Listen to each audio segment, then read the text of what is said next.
Welcome and good morning, everybody. We're back. It's Thursday, the 22nd of April, and Nick and I are live in our virtual studio for another episode of the Business Breakfast Show. Good morning, Nick. How are you doing? Good morning, David. Doing very well, my friend. The sun is shining. It's actually blooming warm today, which is very, very nice. Busy week, as always. Very excited about the show, sharing some stuff with our audience, some ideas, some knowledge, some discussion. Feel free, everybody, to join in the chat. Post your comments. Let us know what's on your mind, what you're thinking, and feel free to comment about anything that we're currently talking about. It's going to be a slightly different show this morning, isn't it, David? It is. What we're trying to do is we're trying to kind of forward load, get everything stacked into the calendar, because we decided a couple of weeks ago that we were going to turn the afternoon show into the morning show.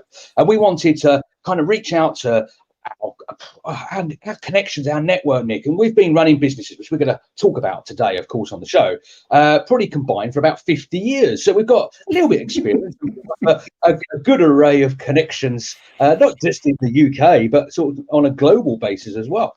And what we wanted to do is we wanted to start inviting all our guests and getting them all lined up. So we got a kind of a plan going forward. So that's what we've done. Starting next week, we've got some great people coming on the show, and we've booked out now the next 8 weeks. It's looking like 8 weeks of guests joining us live in the virtual studio.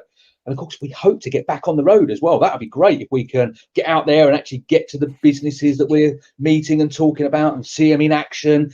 How great would it be? We said last week on the show, we can go and see Stephen Ruddock in his salon, getting a haircut while we're having a chat with him about his business and how it started. So today, what we've done, we decided we don't get enough time to talk about Nick and Dave and, you know, what we've done and the things that we've been involved with and stuff like that. So today is a bit of a Nick and Dave show. We're going to give you a bit of background about who we are, what we do, why we do it, why we absolutely love it, and some of the things that have happened on our journey. So yeah, it's going to be an exciting one, a little bit different.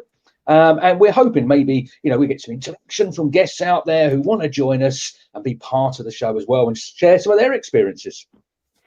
Yeah, mate, please don't say we've been in business for 50 years between us. God, it does make you feel old, doesn't it? Sometimes I know we're going to talk about more modern stuff, more modern businesses and technology as the show develops. But yeah, just to contemplate, yeah, been in business that long. There's some crazy stats about those people that start a business, how many fail in the first 3 years or in the first year, first 3 years, first 5 years. And to get through 5 years of running your own business is quite a feat. There's unfortunately too many that fail along the way. Why did you get into your own business in the first place? What was that kick up the backside? You thought, right, now's the time. How did that start? Do you know what? And I can honestly say at the time, it had nothing to do with money. It had nothing to do with I want to be in control of my own destiny, my own timeline, because I was, you know, very green behind the ears at the time, or brown behind the ears. You know, I was a newbie. I was still at secondary school, and I could talk about the things that kind of led me on an entrepreneurial journey, I suppose, kind of inspired me, people I met, things that I did, going back to, you know, doing a paper round and having 5 paper rounds, but not delivering a single paper myself. And, you know, you know, it was all about, you know, managerial skills at that particular time, 13 years old, you know, getting the papers, dishing them out to someone else to do the deliveries, giving a little bit of your money up. But of course, then you had the time. And it's what we as business owners strive to do today. And that was kind of one of my first lessons about delegation, you know, and giving other people responsibility and allowing them to, you know, take control as well, but managing it. So really, it was kind of when I was 15 years old, I had a lucky break when the day week used to be able to do Saturday jobs. Now, you could probably remember, Nick, I don't know what your Saturday job was, but mine was working in a software shop selling computer software, back to the early days of Sega Master Systems and Mega Drives. And it was a shop. Yeah, I know, Sonic the Hedgehog, you know, great time. And it was selling, you know, these products, and I was just a Saturday boy. And then I started doing kind of holidays, you know, when I was on school holiday and helping out. And I was I was the lackey, I was the tea boy, absolutely. You know, David, go and clean the shelves, David, make the tea. But hey, it was all part of the experience. You know, we've got to start somewhere. And I really enjoyed kind of that face-to-face engaging, communicating, talking with people that come through the store, understanding how things worked. And I suppose my lucky break really was when they offered me a job at 15, going into 16 years old, to take over my first store. They gave me my shop at 16 years old. I was running my first shop. I've just left secondary school, so I didn't go back to education, college. I wasn't forced to, and I did that for it was about 9 months really. But while I was doing it, I was learning the ropes. And cut a long story short, but how I got really into technology was when customers were coming in and saying, can you fix X, Y, and Z, my computer, my Mega Drive, etc. And it was an awkward one because that's not what I was employed to do. So I spoke to the owner of the business, a gentleman called Nick Yates, and I said to him, Nick, I've got these people coming. I think I can do this. He said, look, David, if you want to do it, as long as it doesn't affect our business, it's a side thing, that's fine. I was like, oh, okay, this is interesting. That's how it started. So I started to take on these little jobs as a side thing. And then I did some advertising in a local paper, got a very small advert, and it just kind of spiraled from there. And at 17 years old, I kind of set up my own business. I become self-employed. I left working from them because I had enough business coming through the doors to keep me got clothes on my back, so to speak. It was bringing in my pocket money. Since at the time I was just about to move out of home. And that's kind of where it really started for me. So it wasn't, I want to earn more money. I wanted more freedom. I had this big vision of running a corporate business. It was just kind of a little bit by my own doing. And always wanted to run a business because my dad did for his whole life as well. So I suppose I was inspired from that, following in the steps of your parents and stuff like that as well. So, yeah, and I set up a tech company, and that's how the story went on from there. So, 25 years later, still involved with tech. I didn't know you had a shop at 16 and people were knocking on your door saying, can you make my Sonic Hedgehog go quicker? Bloody hell. I didn't know that. I didn't know that, mate, that you were from that very early age. I kind of almost the opposite story. So I went through education and went to university and then did various different jobs in sales. One of the jobs that, if you'd asked me, what do you want to do, Nick? The answer would be, I don't know. But this is the list of the things I don't want to do. One of them was sell. Right? It was on my list of I don't want to do that, but I kind of fell into it. For me, the business, launching the business, was about the money. It was about the freedom. I was just fed up of making other people money, and I thought, well, I could do this for myself, and I was pushed into it. Really ridiculous story, right? I went for lunch with my boss, and this was I worked in the broadcast industry, worked in Soho, right? Very cool. Went for lunch, a small Italian restaurant, right? It's downstairs, and it was made out to be like a little piece of Italy. It smells, it was a beautiful kind of experience. Glass of wine in my hand, and my boss at the time, Geraldine, bless her, said, Nick, what do you really want to do? I didn't see it coming. Right now, I would see it coming because I know my way around body language a bit better than I did. What do you really want to do, Nick? And I said, Geraldine, I'd love actually to run my own training company. Right. A week later, no word of a lie, mate. A week later, I'm in her office and she's making me redundant. What a twat. Should have seen it coming, right? I just thought it was just a lovely, open, philosophical, let's get to know each other better conversation. No way. So I'm being made redundant, mate. And it's a typical kind of walking out the office with a cardboard box with all my stuff in, like some really crappy movie. The only thing was it wasn't raining, right? That would have been perfect if the rain had started to fall as Nick walks away from a job that he needed. And I guess it could not have been worse timing. Dreadful timing. I was going through all sorts of stuff in my life and it wasn't good stuff. And then I get made redundant. Right? You have some of that as well, Nick. See how you cope. And the thing that made all the difference was the people I knew. So I got on the phone and explain the situation to people. You used to buy stuff from me. We worked together yesterday, right? If I was doing it, if Nick had a business doing this stuff, would you still buy from me? And the majority of the answers are yeah. We got a relationship with you, Nick. We buy from you. And the business, didn't start as a training business. It started selling tech gear because that's what I was doing, and I made a living. And then it evolved into what I wanted it to be. It it was a painful journey, certainly at the beginning. So really interesting there, because now obviously you still got the training company. You're still providing training through your business feet on the ground, but you also still have that tech link as well. We're providing equipment and doing streaming services to big corporates and stuff like that. So the two businesses run side by side. And now I always get asked, with running involved in a number of businesses, how can you do everything?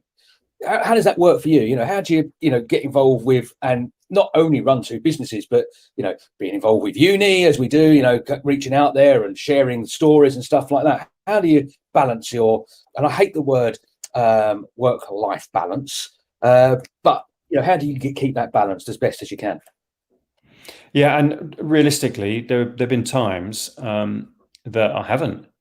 I kind of lost that work-life balance, and one of the pitfalls, certainly if you're working for yourself or working for someone else, is, and I guess even more now, because in the old days, with a commute, you could go to work, right, and then you'd commute home, and that commute home would give you a time to disengage from everything that was going on at work, and then you had a clearer head by the time you got home. And I've done jobs where I've not had that disconnect between work and home, and there was two versions of me. There was a work version and a home version, and the work version just kind of overtook the home version. Okay, which leads to a lot of problems. And imagine a lot of businesses, a lot of people working from home right now don't have that commute, that disconnect. Very difficult to escape from work when it's always here. You pick up your mobile device, and that's almost like your office. So I find it much easier now. I run my own business. At the start, I would say yes to everything. Gave me no work-life balance at all. When I started the events business with my mate Rob, right, we said yes to everything for a whole year.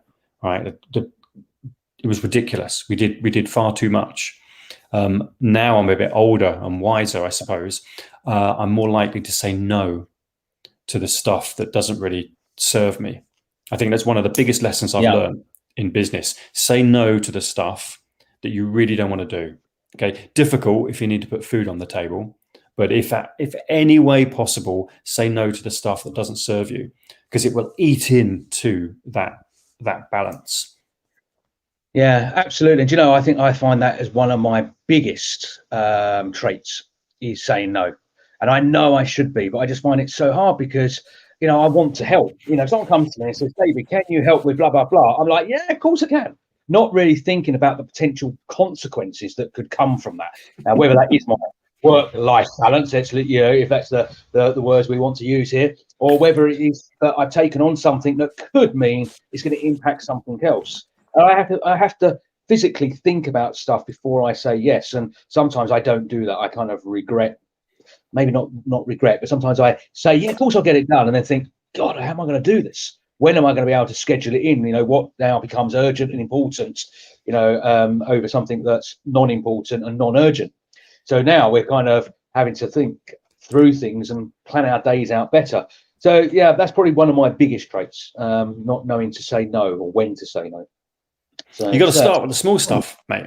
I think, and I am a recovering people pleaser, right? And really struggle to say no.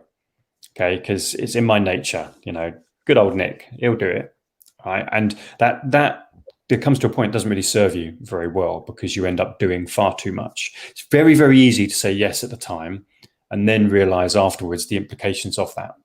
And someone at some point said, if you say yes to something, just consider what that means you're going to have to say no to, right? And usually if you say yes to stuff, it means you have to say no to the stuff that you were going to do, the good stuff, maybe the hobby stuff, I'm going to have to work a bit more. I'm going to have to do this and do this, rather than the things that as business owners should bring us joy, right? All the stuff outside of business as well. Yeah. But a recovering people pleaser like me, right?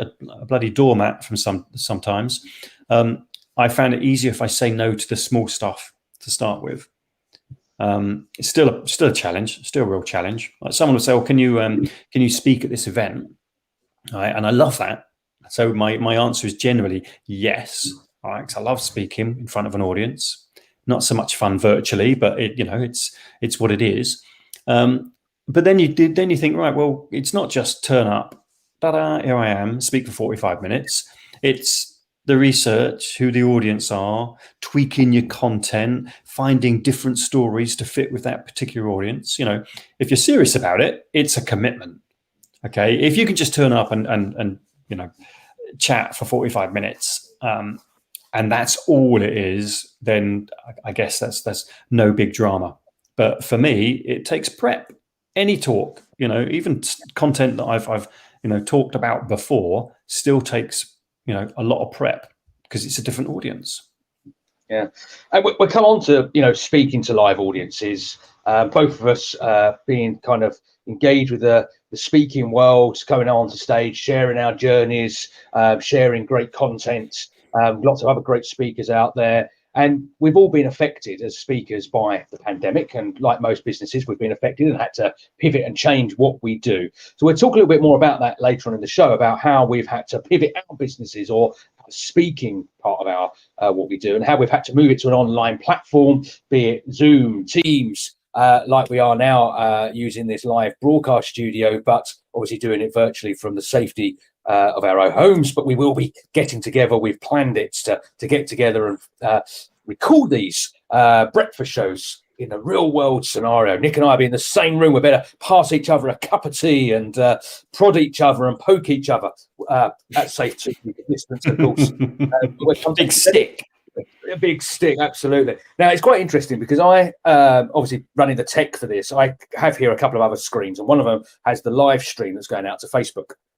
And I just keep an eye on it to make sure it's streaming smoothly, no technical issues. So, and what's really interesting, you said a couple of naughty words earlier, Nick, nothing too extra.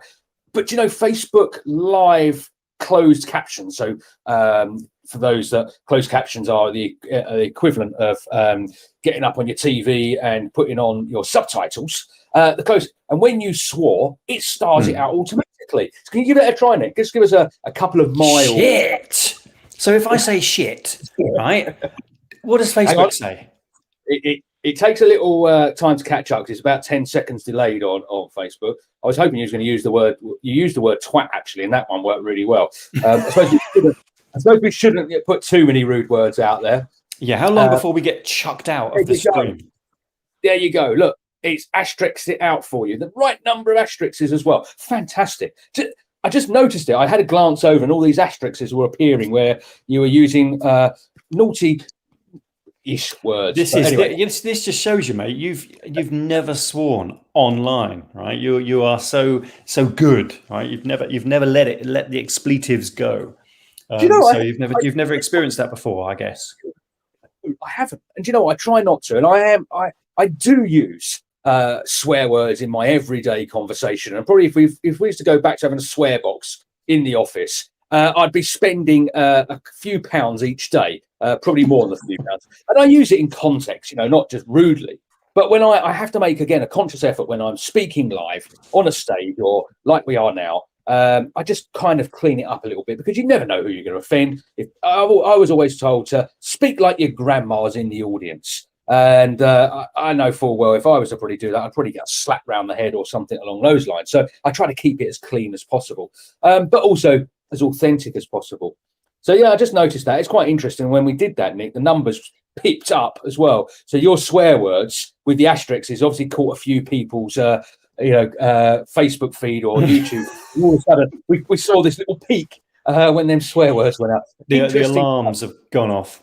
Yeah, maybe that's it. You know, the breakfast business show where swearing is allowed. Yeah, I'd be similar, mate. Speaking from stage, and was of that mindset that you don't want to offend anyone in the audience. Okay, and you know, I grew up in the in the 70s and 80s, so I'm bound to offend some people because I can't learn to be appropriate quick enough, it seems. So I'm always learning. All right. So I've offended people in the past, and there came a point where I thought, well, sorry, I'll just be the real version of me, right? And not overplaying it. So I do swear from time to time on stage. Nothing too outrageous, but if something's really awful, I'll just say, I'll use a potential swear word that's in my general vocabulary. Makes me sound like a right dodgy geezer, straight from the docks. Here comes Nick on stage, and I find some of that, without overdoing it, of course, that authenticity tends to resonate with the audience. However, another lesson I learned in business, okay, you're not going to please everybody. And it took me a while, okay, to get over that. I remember I spoke at Disney in Hammersmith, right? I did my invisible PowerPoint show, hour-long show, 400 people in the audience. All the feedback came in. 4 people didn't get it. I was devastated. I didn't for a moment think about, there was 396 that thought it was great. 4 people, wasn't for them. And that, still now I talk about it. Yeah, there was 4. They didn't get it. I still know the number. Ridiculous. So I stopped trying to please everybody. Yeah. And some people will love my stuff and some people won't. That's okay, because there's enough people in the world that my stuff will resonate with. To the point, right? This is exciting. Okay, I've not announced this on the show before. Okay, so the big game changer for me, 2 game changers in my world of business, certainly in the training business, was my first TEDx talk. You were there, right?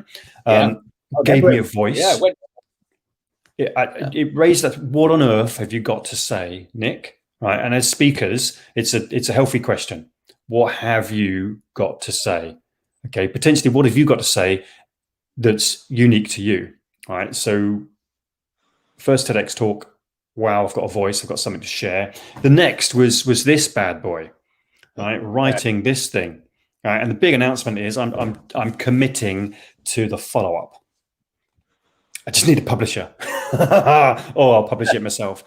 But yeah, going to write a follow-up to this thing. And this got me in a bit of trouble. Right, so I wrote a book all about the way communication is evolving, how it's turning us more into zombies rather than these beautiful, super-powered humans that we are. Turns out people don't like to be called zombies. Okay, a lesson learned. And then people don't bloody read books either now. So another lesson learned. So maybe Audible is the way forward. But as a speaker, in that part of the industry, that gave me a more of a unique platform. And I guess every business out there, call it a USP, unique selling point. There's got to be something that you do better than anyone else, or it's different from everyone else, or you're just a nicer person to deal with than anybody else. I don't know if USP is still key. Would our businesses got them listed down and use them in every sales call? I don't know now. Yeah, I think every business needs to have its unique selling point. I really do believe that we need to define ourselves from the competition. Why is someone going to come to you and not go to a business that's around the corner, down the road, across the other side of the county, or even across the other side of the world? It really does depend on the product or service or the solution that you are providing. Talking about businesses and USPs, last week, both of us were involved with a program called The Big Pitch. And The Big Pitch is run at a university, Anglia Ruskin University, a very well-known university in the east of England, southeast of England. And one of the things we were brought in, and I've been involved with the Big Pitch now for probably near on 10 years, something like that. And what is the Big Pitch? Well, it's a platform for typically students to come along with a startup business idea. Okay, so they haven't got to have a business. It's just at this point an idea, and they have to record a 1-minute video, and that video is uploaded onto a platform that then the judges can judge that video. Can they get their idea across in a 1 minute? How good is their idea? How did they articulate that idea? Does it have potential going forwards? If this was turned into a business, would they sell the product, sell the service, provide solutions? Is it scalable? All these kind of questions that any investor would ask. If they make that round, if they get through the first round, and there's a number of entries that come in, there's quite a few. The judges have to sit through and watch these 1-minute videos. There's also a chance for friends and family and other university peers, colleagues to vote up that as well. So it's kind of, also voted on, I suppose, the appearance and how you come across and stuff like that, because some people might not be voting on the idea, they might be voting because you're a really great person, which doesn't really help if you get to the finals, of course. But we then go to boot camp, and boot camp this year, it used to be a residential 2 days off campus, spending 2 days networking, building relationships, learning, business planning, sales and marketing, finances, how to pitch your idea, communication skills, all these really great things that you need to get your business idea up and running. But this year, and last year actually, but this year definitely, because of the way we found ourselves at the moment, we had to pivot that, and we turned it into a virtual boot camp run through Microsoft Teams, and it went down a storm, worked really, really well. And we were there as, helping and providing content and stuff like that, Nick. And you did a thing all about communication and how to kind of pitch yourself, your idea. And one of those things that you were talking about was authenticity, being you. We talked about slides and keeping them very clean and tidy, and less is more and all that type of thing. What did you think of the quality of the ideas that were coming through? I know you didn't get a chance to maybe hear everybody's idea, and I didn't either. But what did you think about the ones that you did speak to and did hear from? Well, mate, just blown away by the passion and the hunger of these entrepreneurs. Right? It seems as though we live in a world that if you've got an idea, okay, you should go for that. Right? You should have a go in one form or another. I think the quality was superb, right? And I think there's massive lessons to be learned for anyone watching who is considering a business idea, or any business that is almost kind of stuck in a one row. I don't know many businesses that don't have more than one kind of concern, right? In other words, I've got a main business, I've got a sideline, I'm trying this as well. Kind of once you kind of crack open that entrepreneurial shell, ideas seem to pour out. And once you've started one business, it's easy enough to start another one and another one. Not so easy to close one physically, or the paperwork's easy, but it hurts. But I thought the ideas were great, mate. I'll be fascinated to know who makes it through to the final round, the grand final. Absolutely. Yeah, because there's big money to be earned, isn't there? There's prizes. Yeah, there is an array of prizes, and there's prizes of £10,000, £3,000. There's mentoring packages. There's startup packages where includes office space and the facilities. There's some great things that are put there to help and bolster the journey of the entrepreneur to get them up and running. And there is some fantastic ideas. There really is. And I look really forward. I know the announcements have been made, who those finalists are. I'm not going to say anything because there's a good chance. I think it was announced yesterday. There's a good chance maybe some people don't know about it, and it wouldn't be fair for me to burst that bubble or shout about the successes. So but it's a great program, and I would encourage anybody, if you are thinking about a startup idea. Okay, this was run for a particular university incubator hub, startup hub, but there's lots of these kind of platforms out there where you can go along, take your idea, and pitch it to potential angel investors to get money. If you've got a great idea, it will get that investment. But more so, I think people pitch not just for the money.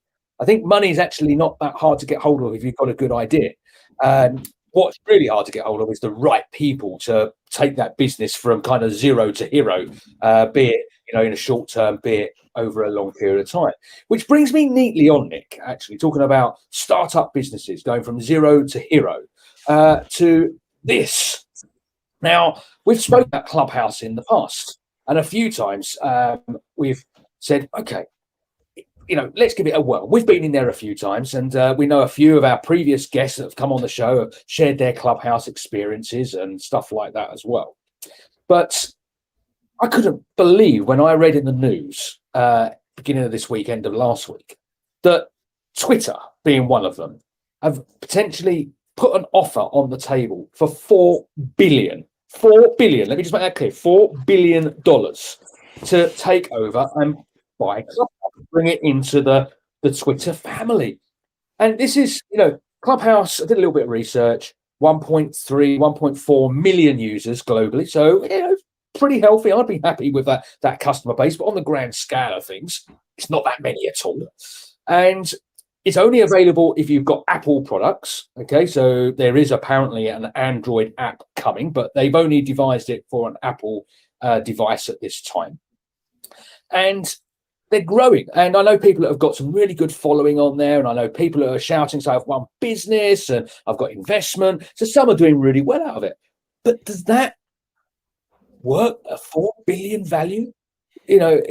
Really? How do you do that? How do you take a business, relatively new, which I understand really doesn't have a revenue stream at this particular time, which we can argue Facebook never either when they started out. And I'm sure Clubhouse have got in their minds exactly how they're going to generate revenue stream, obviously some type of marketing, advertising platform. But 4 billion? Is that obscene or is it reality? Is that where we find ourselves? Just weird, right? So Clubhouse, great idea. Social media platform, audio only, right? So, we'd go on, you can start a room and you can have conversations. It's like this, but with no pictures. You get a little photo, perhaps, of who's speaking, and you can read their profiles. And I quite like the idea because it makes for, I guess, in theory, authentic conversations, right? It's like in the old days, we'd call it a conference call. Right, it's like a phone call for a load of people, but I just don't know, and this is where me and my businesses would fall over. I don't know how you make money doing that. However, if you've got 1 million plus people on the platform, you don't need too many geniuses to work out how to get a revenue stream either through advertising or sponsorship or something related. And if Twitter are going to buy them, it raises two questions for me. First of all, I don't know how Twitter make their money either. And 4 billion quid, Twitter's got a big following. If Twitter was to launch an equivalent, couldn't they do that for cheaper than 4 billion quid? Because I know they wouldn't be the first ones to say, there's a good idea, let's copy that. Well, now you say that, Nick, and obviously that was Twitter we're talking about, but Facebook, they've got an active audience. They kind of boast around about 2 billion users, something like that. It's obviously an argumentative thing there. Are they all active users? Are there, how many duplicate accounts are there? But let's just say they've got 10 million users, for God's sake, that are using it on a daily basis, and it's far beyond that. So Facebook have decided, well, this is a really great idea. Clubhouse have created an app, an audio-only app, and they've put it out there, and it's super successful. And the valuations are coming in at $4 billion. Well, thank God, we've got a platform we can do this on. So Facebook are launching their equivalents of Clubhouse. Now, this is probably the dangerous part. So Clubhouse came up with this great idea, launched it, kind of I suppose novelty, new, different, exclusive, because it was via invite only as well. So you couldn't just sign up and away you go. You had to be invited by somebody. But Facebook have got the audience, and they're going to release their version to 2 billion plus users globally. So to me, how is Clubhouse going to survive that? If Facebook do something which is pretty much the same, maybe they tweak it and make it better. Maybe they integrate other tools with it because they've already got all of those things like WhatsApp and Messenger, and God forbid they put it on Instagram as well. You know, to me, Facebook are going to just go, thank you very much. Thanks for bringing this idea to us, and we're going to copy it. I know the Monopolies Commission have jumped all over it and said it's unfair that Facebook can go and do this. You know, it's distinctive advantage, but that's what business is, isn't it? You build an audience and then you launch new products. So it's shifted, right? You know the tech world. Okay, when you were starting your business, when I was growing up, not that you were doing your business while I was growing up, right? There's not that big an age difference, and I think it's the other way around. A tech business like yours, great tech, supply tech to customers, and provide a great service, and will grow by getting more customers in, expanding the business, right? Typical kind of business growth story. But it seems as though if you've got a great idea, here's an idea for an app, okay, the process seems to be different now. Rather than here's a great app, let's grow it and grow the business and become, the next big thing. It seems as though launch an app, get a following, sell the blooming thing to one of the big four, okay, yeah, and retire to a desert island with £1 billion in your pocket. And maybe if Clubhouse are going to make any serious money, the owners are probably thinking, right, sell before the likes of Facebook, and I think you were saying earlier, Reddit have got a similar idea. Absolutely, Reddit are doing this, and what's interesting, these were only announced a couple of days ago, so has that 4 billion valuation potentially, we're going to buy you, just gone through the floor because Facebook said we're going to copy it and we're going to do our own version, and Reddit are doing their own version, and of course they've both between them got mass number of users. So has that now changed the playing field? Is that offer now going to go from 4 billion down to, God forbid, £1 billion? Is it going to change dramatically? Interesting. But we talk about ideas and people copying, and Clubhouse, as we say, is one of those that Facebook are now copying. But how about this? This has been in the news pretty much for the last couple of weeks, and I think this is a great debate. What about this? Colin the Caterpillar and Cuthbert, Marks and Spencer's and Audi. Most of you have probably seen it, read about it in the news recently. It's such an interesting thing because there's this debacle, this huge debate going on between these two organisations. And you know what? I think the best bit about it, it's become fun. It's become an awesome marketing platform for Audi. Of course, it's good for Marks and Spencer's as a marketing platform as well. But I'm reading some of this content and I see some of the tweets and some of the posts and stuff like that, and it makes me smile. And I think, you know what? Audi are playing it absolutely perfectly. They have literally got the ball in their court and they're not whacking it back over that net and giving Marks and Spencer's an opportunity to really come back at them in an attack. They give them the opportunity to respond, but it puts Marks and Spencer's, if you don't come back with the right response, you're going to look like a bunch of idiots. Could have used a different word there, couldn't I? And it's just a Facebook friendly word. Yeah, Facebook start out word. It's just been, fantastic. But of course, we forget that the likes of Waitrose and Tesco's and Sainsbury's and all have their caterpillars as well as cakes. But I don't know, and I've never checked this, and someone might be able to, put in the chat box, with the case. But how do you patent a caterpillar cake? The difference of Colin and Cuthbert's, I don't know, and everyone else is doing it. So surely, if you're going to be attacking Audi, which is where Marks and Spencer started, then don't just go for one, go for them all.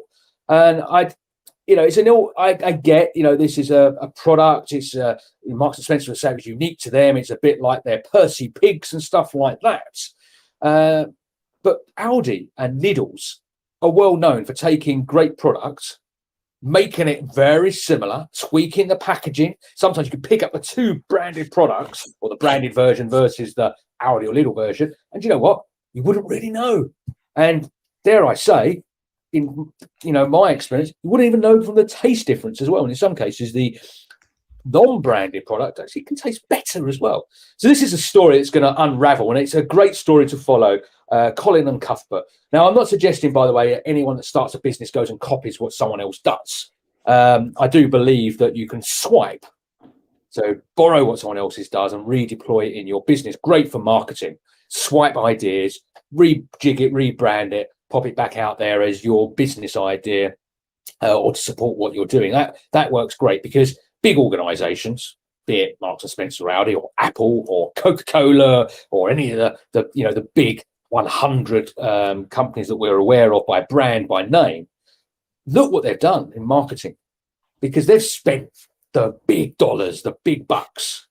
So take what they've done and kind of reinvent it slightly and use it in your own business. And I know we sometimes don't have the deep pockets of these big organizations, but the likes of YouTube, great platform. God forbid you can unwrap toys and say, well, this toy is great, and you've got little kids to do that for you. You can become a millionaire within 6 months if you can build your following and stuff like that. I think we're in an exciting world at the moment, and have been for a while, and I'm so intrigued to see where it goes in the future as well, because I think everybody has an opportunity to set up a business, come up with an idea, and take it forwards.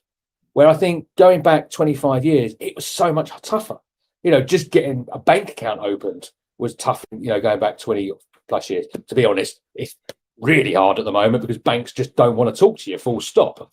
Certainly the high street banks, they're awful. And that's not just for experience, that's from, people I speak to. But I think it's a lot easier than ever to create a business, to start a business, certainly in the UK as well.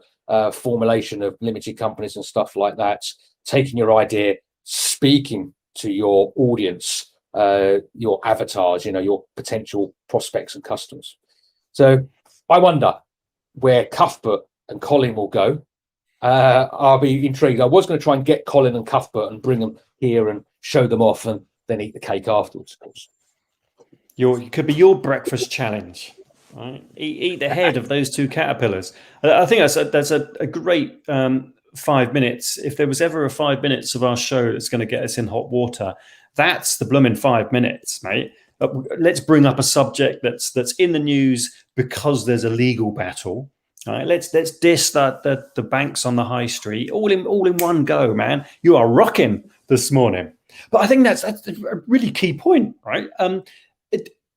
People will say, "Oh, there's no new ideas," and a lot of pitches. When we talked about the big pitch, a lot of pitches, and we talked about this when I on the big pitch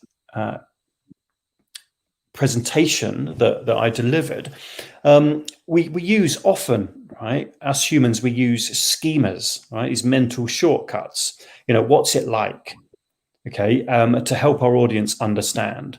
And a lot of businesses will use schemas to explain to investors, well, it's like this, right? So take that idea, right, that already exists, and we've kind of developed it. So it's like this, but now it looks like this.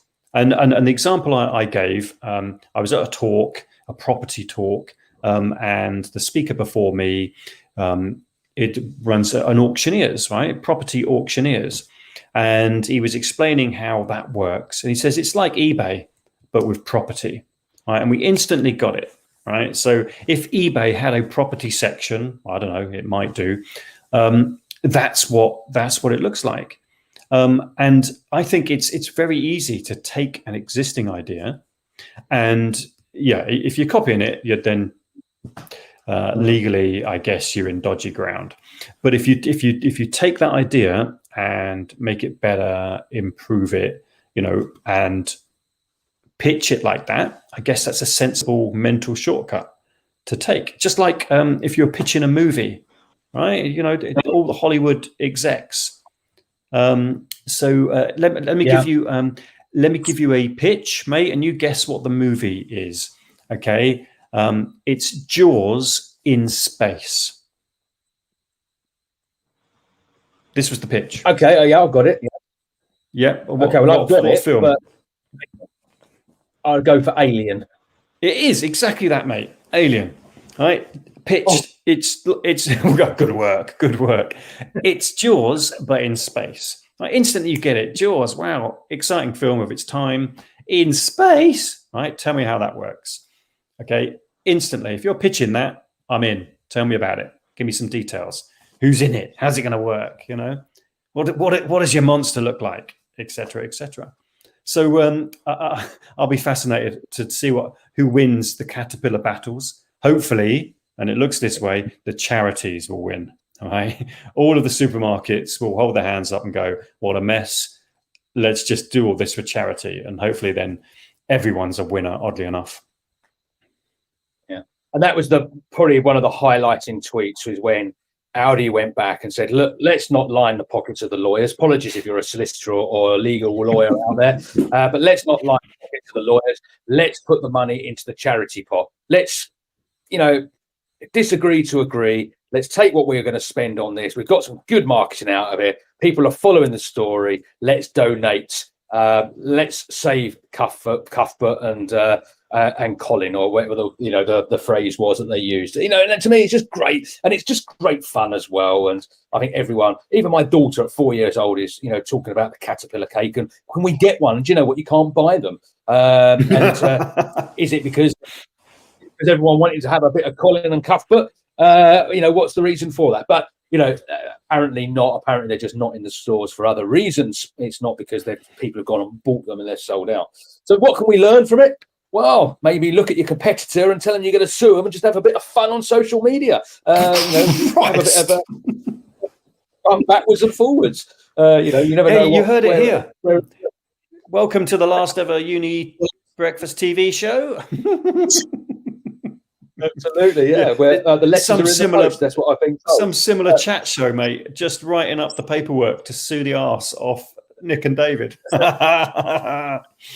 Fantastic, mate. Yeah, I think if there's a good idea, I think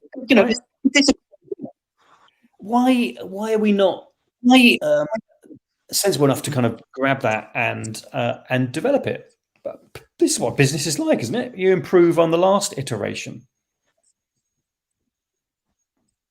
Yeah, and I think now we're in a place as well where no idea is unique either.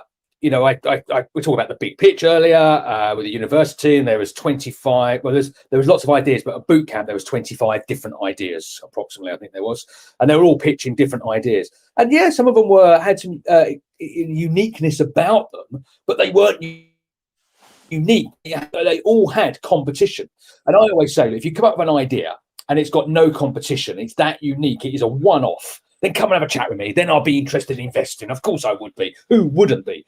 But I always say that there's competition with any idea because we're oversaturated now. The UK, 5.89 million businesses, in the UK alone, take that around the world globally.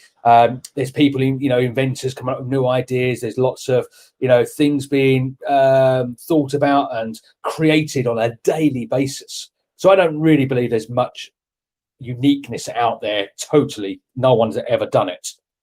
So you're going to be in competition with other people. There is going to be, reasons that, you're going to get the Colin and Cuthbert scenario. You've done something similar to what someone else has done. But do they have the patents on it? I don't think so. Can you patent a cake, possibly, called Colin or Cuthbert, that looks like a caterpillar?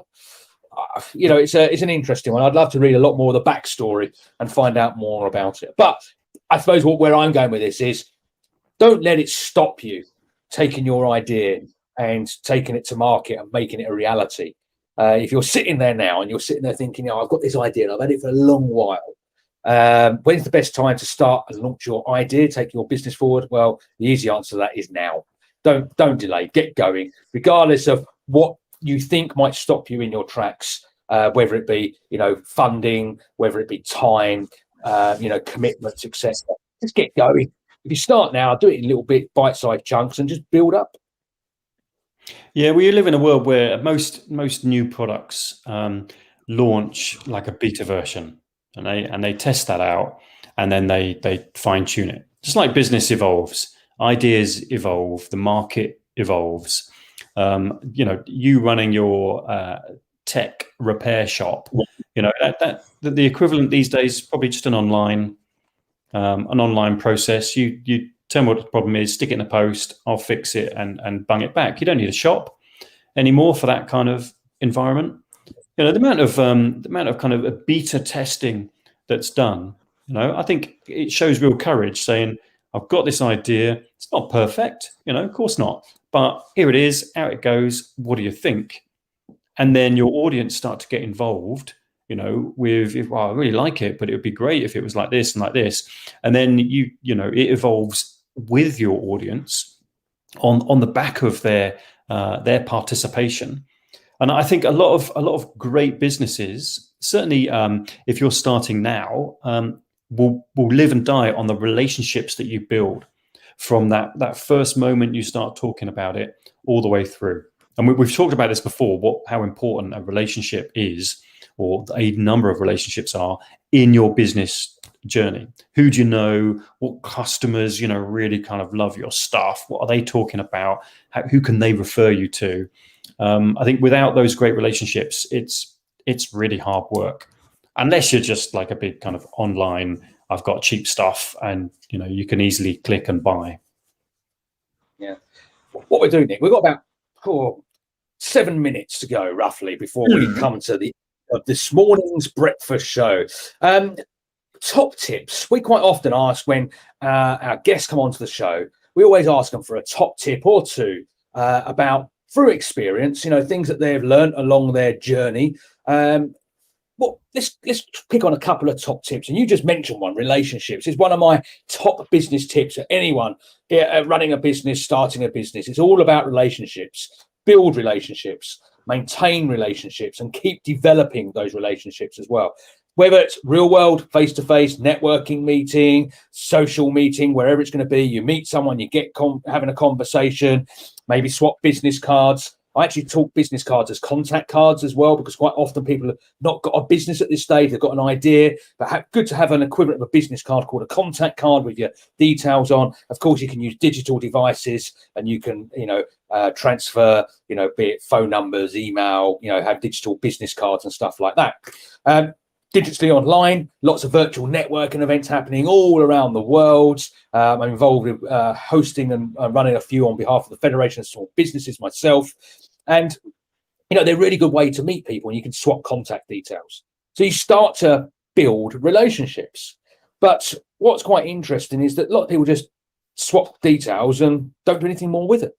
No follow-up, no conversation, no email, no phone call. No, dare I say, Messenger, WhatsApp, whatever platform you want to use.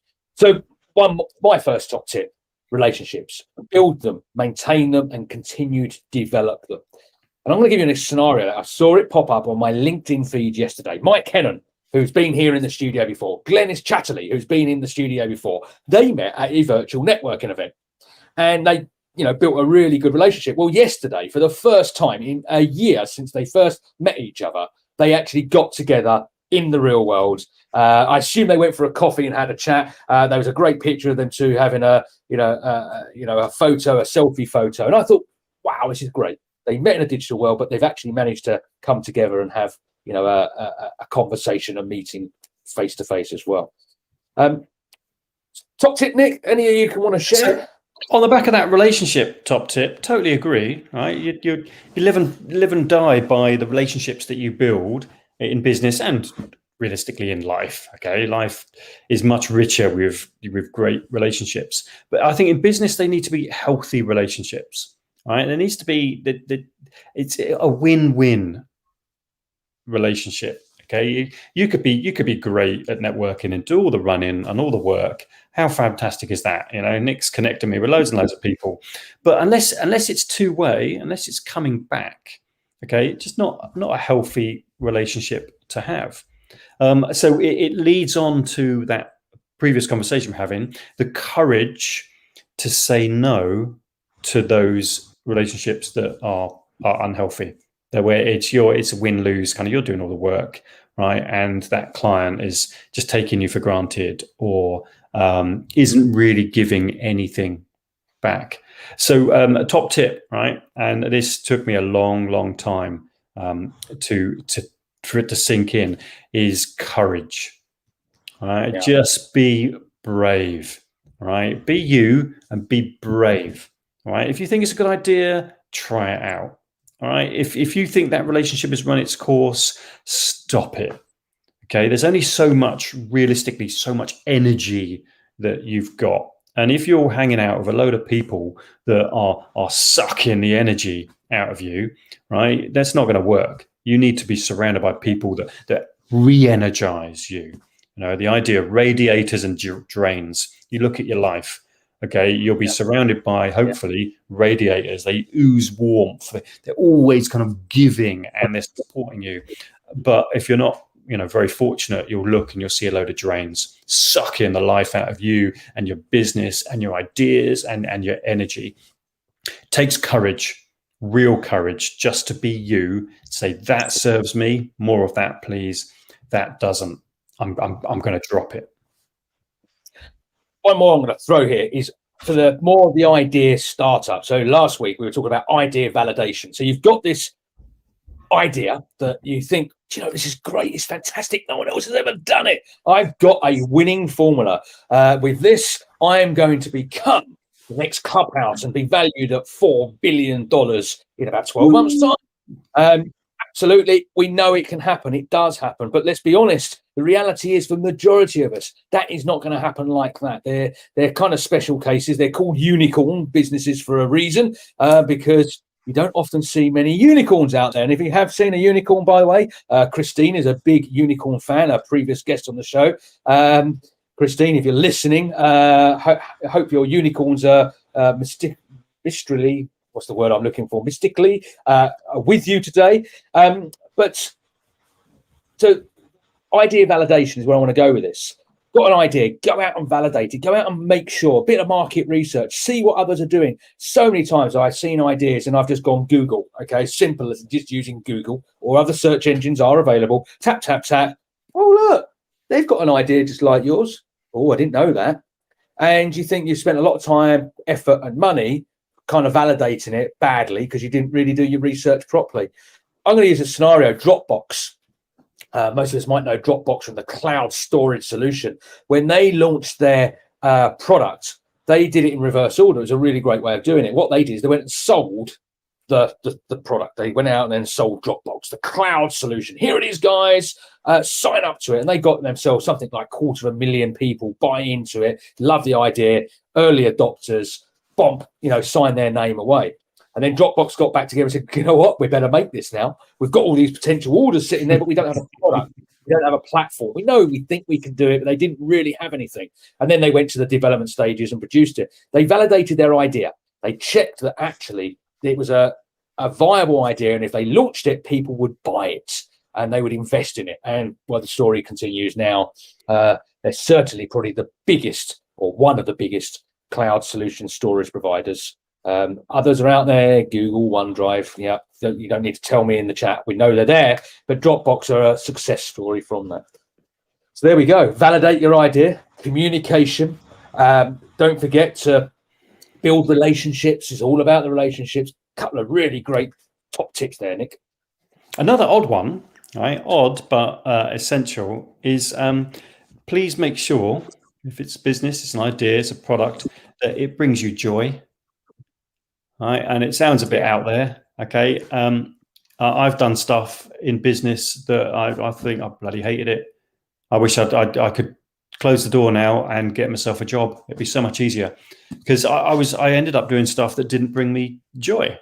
Now I won't touch it. If it doesn't bring me joy, I won't touch it. Okay, another part of being courageous in business.